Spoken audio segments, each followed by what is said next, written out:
Welcome to Chapter 8, Motivation and Empowerment. There is a lot to unpack in this chapter. There are a couple in-depth models and theories that you will definitely need to take some more time to read through your textbook and ensure you understand the material. It's hard to get the grasp of some of these things if all you do is go through the live classes every week. So I would encourage you to take time taking notes with the chapters, completing the quizzes, and making sure that you've studied the material for the upcoming midterm. Okay, with that, let's jump in here. So we have a number of learning objectives for this section. The first one is to recognize and apply the differences between intrinsic and extrinsic rewards. That's going to be a big theme in this chapter.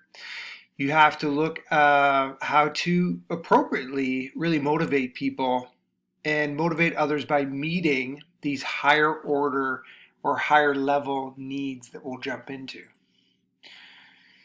We're going to talk about some needs-based theories and motivation. You need to understand how the concept of equity applies to motivation and describe the psychological and structural elements of empowerment and how empowerment contributes to motivation. Apply the job characteristics model to enrich jobs. This is a very complex idea, the idea of trying to figure out what motivates people and what empowers people and what doesn't. And it is a lot of it theory, some of it based on some sound practice, but a lot of it is trial and error as well. You have to identify the factors that play a role in employee engagement, what makes people engaged, and build a thriving workplace. You can imagine if you are able to understand and apply these techniques and theories, how much better of a leader you are if you're able to empower and motivate the people around you. So motivation, the forces that either internal or external to a person that arouse enthusiasm and persistence and really gives people a clear persistence to pursue certain courses of action. So in other words, you're really trying to get people excited about their job and pursuing a common goal or action. Obviously, motivation affects people's productivity, and part of your leadership role is to channel followers' motivation towards accomplishments that you're trying to achieve both as an organization. Leaders use motivation theory to satisfy followers' needs and encourage high performance, right? You're trying not only to have people happy and satisfied with their job, but you're trying to encourage them to perform at the top level. Here's a very simple model of motivation. You have a need, you have a behavior, and then you have the reward. And this is a continual feedback loop, right? Create desire to fulfill needs. Maybe people need money, friendship, recognition, achievement in their job. That results in a behavior, and then what you're going to do is you're going to reward the proper behavior. Here's the idea of intrinsic versus extrinsic that we were talking about. Intrinsic rewards are those internal satisfactions a person receives for performing well. So they're not getting paid. Maybe they're getting paid, but that's not the primary reason. They're doing it because it feels good. For example, I love teaching. There's a lot of intrinsic rewards in teaching because you are able to hopefully improve the lives of other people, and that is very rewarding. On the other hand, there's extrinsic rewards, and these are rewards given by another person, typically supervisors, such as pay increases and promotions. And people go to some jobs that they don't find intrinsically motivating, they don't really enjoy it, but there's a strong enough extrinsic reward, they're being paid enough money, that they continue doing it. Needs of people and motivational methods. So we've talked about this in great depth. We have conventional management, right? And these are kind of the lower order needs. People use carrot and sticks, meaning that they reward people for good behavior and punish them for bad. They're interested in controlling people, and they're interested in just adequate behavior. So that's conventional management. On the other side, we have leadership. And leadership is higher needs, empowering people to do things because of intrinsic rewards. you get a higher level of employee engagement, and you get best effort. So there is a distinct difference between being a conventional manager and being a motivational and inspiring leader. 4 categories of motives. We have extrinsic at the top, both positive and negative. So the positive are rewards such as pay and bonuses and increase in praise, and negative are threats and punishments like the carrots and sticks we were talking about. Then we have intrinsic, and intrinsic is on the bottom, and you can see that helping other people and getting a sense of accomplishment, and on the other end you tap into self-doubt and anxieties. So you want to be in the pleasure and growth quadrant. So if you see these 4 quadrants, you want to be in the bottom left-hand corner where you are motivating people to achieve things, and they're doing it because they're both pleasurable and they achieve growth. Those types of people will hang around organizations for a long time because they're there for more than just the money. So we have 3 needs-based theories here: the hierarchy of needs, which is classic psychology, the 2-factor theory, and the acquired needs theory. So we're going to jump into all 3 here. So Maslow's theory, the hierarchy of needs, was done back in the 60s. It's been around for a long time. I remember studying this in university in first year psychology. And it proposes that humans are motivated by multiple needs, and those needs exist in a hierarchy, meaning they exist in an order. Some needs at the bottom, some needs at the top. So you can see these lower needs, the psychological needs, are at the very lowest end. And you move up, and once you have these very basic psychological needs, you move into safety needs, belonging, esteem, and self-actualization. And the conventional leadership or management is at the very bottom. They serve the lower needs, where the inspiring and motivating and empowering leaders encourage people to stretch to reach their full fulfillment and autonomy and growth in life. And those are the self-actualization needs. So you move through these needs in sequence, starting at the psychological needs and moving up to the actualization needs. And hopefully you can have a job one day that fulfills both. It both gives you those basic safety and security needs, as well as lets you stretch yourself so you become self-actualized, meaning you become the best version of yourself. So the 2-factor theory basically says that you have hygiene needs and motivators. And hygiene needs are those lower order needs like working conditions, pay, policies, interpersonal relationships. And motivators is kind of the second dimension, and it gets into job satisfaction in meeting higher level needs such as achievement, growth, and recognition. And so this is essentially Maslow's hierarchy of needs broken into 2 different types of factors. The hygiene factors being the lower order and the motivators being the higher order. And here's just a diagram outlining more details about it. And you can see highly dissatisfied at the bottom, highly satisfied at the top. So you're trying to move from the bottom to the top. So as a leader, you want to ensure that everyone at the very basic has those bottom needs, but ultimately you're striving to achieve those top level motivators, because like I said, that's what's going to really keep people around. Acquired needs theory. So McLean's theory that proposes that certain types of needs, such as achievement, affiliation, and power, are acquired during an individual's lifetime. So here are the acquired needs: needs for achievement, needs for affirmation, and needs for power. Other motivation theories: reinforcement theory, expectancy theory, and equity theory. So the reinforcement theory, a motivational theory that looks at the relationship between behavior and its consequences by changing or modifying followers' on-the-job behavior through appropriate use of immediate rewards and punishments. So they're really trying to reinforce a certain behavior by introducing certain rewards and punishments, right? Someone does well, you reward them with bonuses and maybe other cash incentives.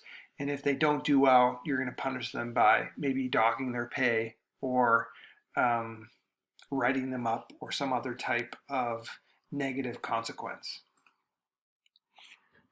Reinforcement perspective on motivation. Behavioral modification, law of effect, reinforcement, and positive reinforcement. And so these are various subsections within the reinforcement perspective on motivation. Negative reinforcement, punishment, and extinction is the very last one. So like I said at the beginning, please go into more detail on your own because it's going to help you reading through the content in the textbook to give you some context around what this theory really gets into. Shaping behavior through reinforcement. Again, there's a lot going on in this diagram, but you can see that there's various ways that you can positively reinforce at the very top and then negative reinforcement at the bottom. It's the carrots and sticks we talked about earlier. If you are the supervisor and you want the employee to increase the work rate, you're going to gravitate towards activities towards the top. And if the employee continues to do slow work, you're going to gravitate towards activities on the bottom versus basically rewards versus punishments. Expectancy theory, a theory that suggests that motivation depends on an individual's mental expectations about their ability to perform tasks and receive desired rewards.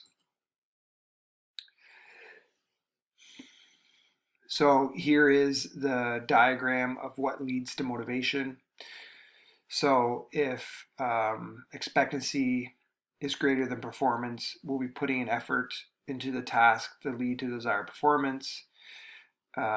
If performance is greater than outcomes, will high performance lead to desired outcomes? And then you have, are available outcomes highly valued? And again, I would encourage you to go into more detail in your textbook that will really break this down into more manageable chunks. Equity theory is a theory that proposes that people are motivated to seek social equity in the rewards they receive for their performance. Empowerment is power sharing, the delegation of power or the authority to subordinates in an organization. And we've talked about this also in previous weeks. If you are able to delegate power within your organization, if you are able to delegate power to people that you are working with, you increase their motivation, they become empowered, and they work better. And people often thrive in this type of environment much more than a top-down conventional management type system. Psychological method of empowerment. Before empowering employees, employees receive information about the company's performance. Employees receive knowledge and skills to contribute to the company. Employees have the power to make substantive decisions. Employees understand the meaning and impact of their jobs, and employees are rewarded based on the company's performance. All of these elements should be present if you're trying to empower your employees. Job design for empowerment. So this is really crucial. You have to ensure that jobs are designed to encourage people, to motivate people, and to have them feel empowered. So this slide goes into detail about how the job should be designed, the characteristics of the job, and job enrichment. And if all of these things are present in the job design itself, employees are more likely to feel empowered. The job characteristics model. So you have the core job, the critical psychological states, and the personal work outcomes. So again, this builds from left to right, where the core job dimensions are on the left, and they get into the critical psychological states, which then lead to personal work outcomes. So again, spend a bit more time to dive into the details of this one. Ways to increase job enrichment increase skill variety, so continually train people, structure jobs so an employee can perform a complete task from beginning to end, right? They get to see the finished product, which is really important. Incorporate task significance into a job, give people autonomy for choosing how and when to perform tasks. So Google is a great example of an organization that gives people a lot of autonomy in their job. As long as they get done what they need to get done, there's a lot of flexibility in how they do that. And to the extent possible, design jobs to provide feedback and let employees see the outcomes of their efforts. It's a huge one. Empowerment applications, dimensions used to classify empowerment methods, extent to which employees are involved in defining desired outcomes, extent to which they participate in determining how to achieve those outcomes. And again, we've gone over this over and over again. The more employees are involved in the organization, in defining the goals and the outcomes, in participating in how they get there, they're going to be more empowered and more motivated to do their job. If they're simply told what to do all the time and not given any latitude to be creative or to think, they're more likely to be disempowered and end up working somewhere else. Degrees of empowerment. So you can see at the very bottom left-hand corner in that pink box, there's no empowerment. And then on the top left-hand green box, you have full empowerment because, listen, they're able to self-manage, they define the missions and goals, and they define the tasks and the process. So there's much more autonomy. And then the other two quadrants are somewhere in between. But if you want a high level of empowerment, people should be able to manage themselves, decide on a mission and goals, and really work through the tasks and processes independently.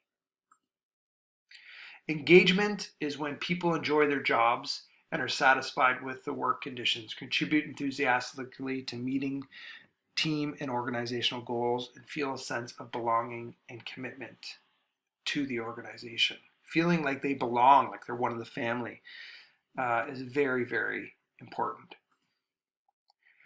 New ideas for motivation, making progress principle. And the idea that the single most important factor that can boost motivation, positive emotions, and perceptions during a workday is making progress towards meaningful goals. So people understand the larger picture and they feel like they're contributing and making a difference towards that larger picture. Thriving workforce, a workforce in which people are not just satisfied and productive, but also engaged in creating a better future for themselves, and the organization incorporates vitality and learning. So they're growing as an individual, they feel like they're improving, and they're making a positive contribution along the way. So that was a very quick overview, about a 20-minute overview of the material in Chapter 8. I would encourage you, especially with some of these more complex models, to go through them in more depth. And in your textbook, there's examples of organizations that really help solidify the learning. Once you have done that, please write the quiz with this chapter, which will give you a good idea of the understanding.